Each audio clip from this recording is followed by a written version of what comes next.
अब आपको सीधे लेकर चलते आगरा, जहां पर सपा के राष्ट्रीय अध्यक्ष अखिलेश यादव संबोधित कर रहे हैं। सबसे डीजल पेट्रोल महंगा हुआ है, हमारे गरीबों की गाड़ी, ट्रैक्टर और नौजवानों की मोटरसाइकिल नहीं चल पा रही है। इन लोगों ने लगातार महंगाई बढ़ाई, बैंकें डूब गईं। जो लोग पढ़े लिखे होंगे, नौजवान होंगे, जानते होंगे बैंकें बिक रही हैं। जो बैंकों में पैसा रख रहे थे, थोड़ा बहुत उन्हें मिल जाता था, लेकिन अब बैंक में भी पैसा रखने पर पैसा नहीं मिल रहा। न जाने कहां ले जा रहे हैं लोग पैसा। और जिस समय कोरोना की बीमारी थी, सब उद्योग बंद हो गए, कारखाने बंद कर दिए गए, बाजार बंद हो गए और कोई सड़कों पे नहीं निकल सकता था। हम लोग, आप लोग अपनी नाक और मुंह बंद करके चल रहे थे। अगर कोई था जिसने देश की अर्थव्यवस्था को बचाया तो वो हमारा किसान था। उसने काम नहीं रोका, वो लगातार अपने खेतों पे काम करता रहा। बताओ, सब पाबंदियों के बाद भी हमारा किसान ही मेहनत कर रहा था, किसान ही खेतों में था। सब कुछ बंद था। आपने मजदूर जाते हुए देखे होंगे, गांव घर अपने। मजदूर हजार हजार किलोमीटर चल करके आए। इस सरकार ने ना बस दी, ना गाड़ी दी, कोई इंतजाम नहीं किया। सीधे मजदूर अपने घर चले गए और कई मजदूर घर नहीं पहुंच पाए, उनकी जान चली गई। अगर उन परिवारों की अगर किसी ने मदद की थी तो समाजवादी लोगों ने उन परिवारों को भी 1-1 लाख रुपए देने करके मदद करने का काम किया था। बताओ, ऐसी सरकार है जो किसान का दुख दर्द नहीं समझ रही, मजदूर का दुख दर्द नहीं समझ रही, हमारे नौजवानों के भविष्य को खतरे में डाल दिया।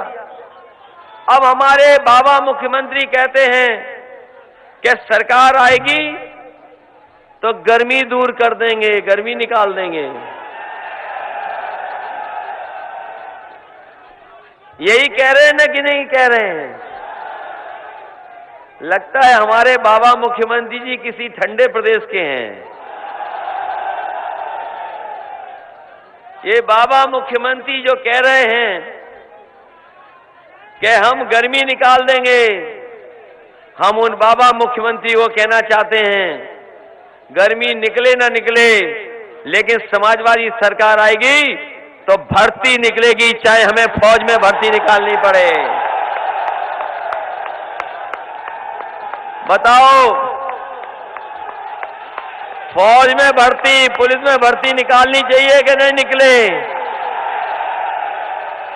ये गर्मी निकालने वालों को हम कहना चाहते हैं कि पुलिस में और फौज में भर्ती निकलेगी, क्योंकि हमें नौजवानों का भविष्य बेहतर बनाना है। मैं जिस समय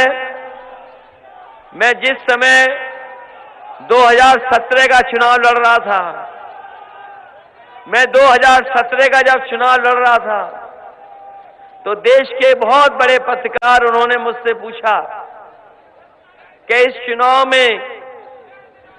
चुनाव में आप क्या देख रहे हो, क्या आप इस चुनाव में नया क्या देख रहे हो? 2017 की बात कर रहा हूं मैं। मैंने उस समय कहा कि मैं नए नौजवानों को देख रहा हूं, जो नौजवान हैं, जो अपना भविष्य बनाना चाहते हैं, जो जमाना बदला है उस जमाने से जुड़ करके आगे बढ़ना चाहते हैं। जब उस पत्रकार ने पूछा कि आप क्या चीज देख रहे हो चुनाव की रैलियों में, मैंने कहा कि चुनाव की रैलियों में जो मैं देख रहा हूं, वो नौजवान जो मुझे दिखाई दे रहे हैं, वो आज अपने पैरों के पर चलना चाहते हैं, अपना भविष्य बनाना चाहते हैं।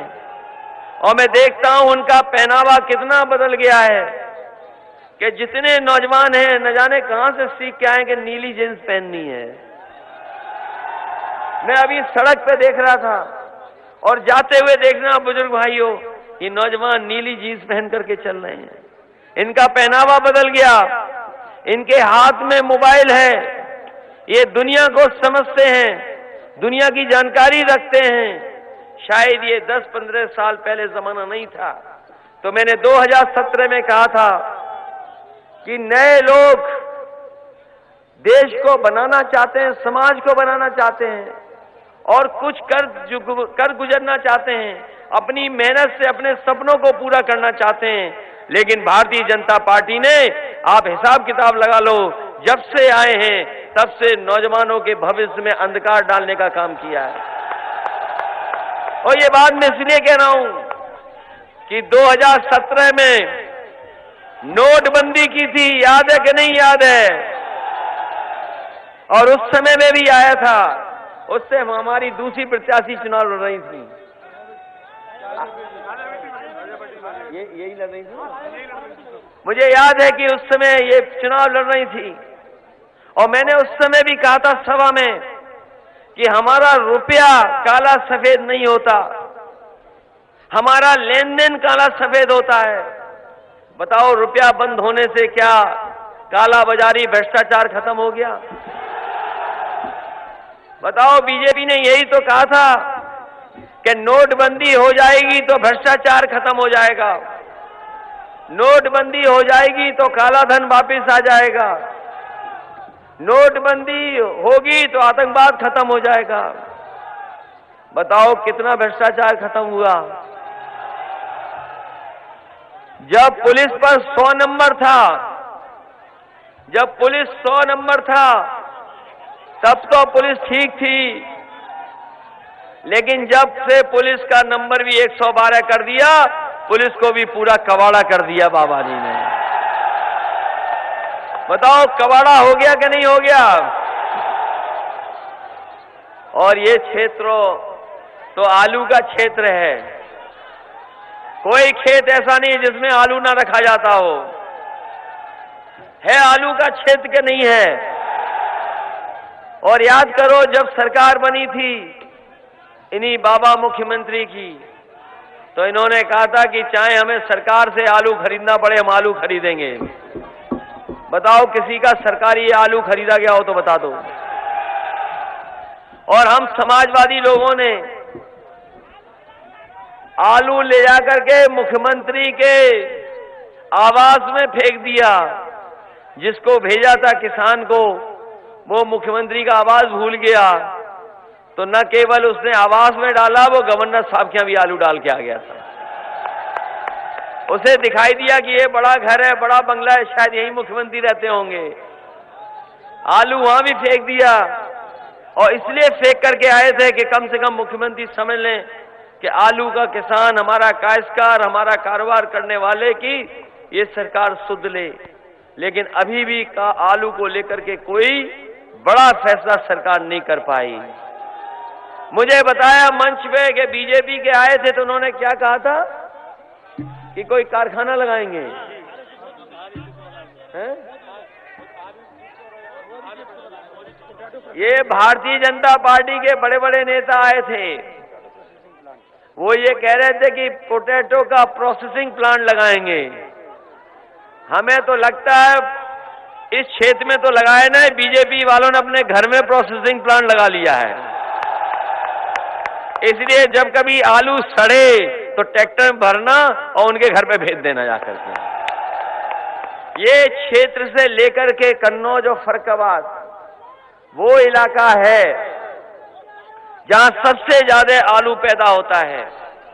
उत्तर प्रदेश का सबसे ज्यादा आलू अगर कहीं पैदा होता है तो आपके क्षेत्र से लेकर के कन्नौज और कानपुर देहात तक पैदा होता है।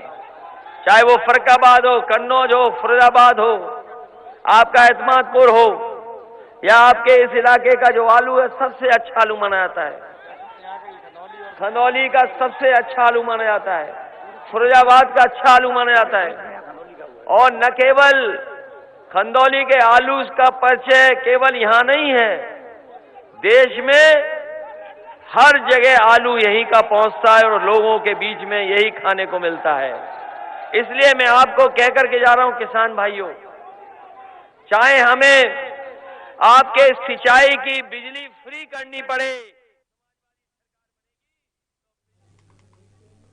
तो आप देख रहे हैं सीधी तस्वीर आगरा से, जहां पर सपा के राष्ट्रीय अध्यक्ष अखिलेश यादव जनसभा को संबोधित कर रहे हैं और इस जनसभा में बीजेपी सरकार पर जमकर आरोप लगाए, किसानों की समस्याओं का जिक्र किया, तो कोरोना काल में जो मजदूरों का पलायन हुआ था उसका जिक्र किया और इन तमाम तरह की समस्याओं को लेकर बीजेपी सरकार पर जमकर हमला बोला।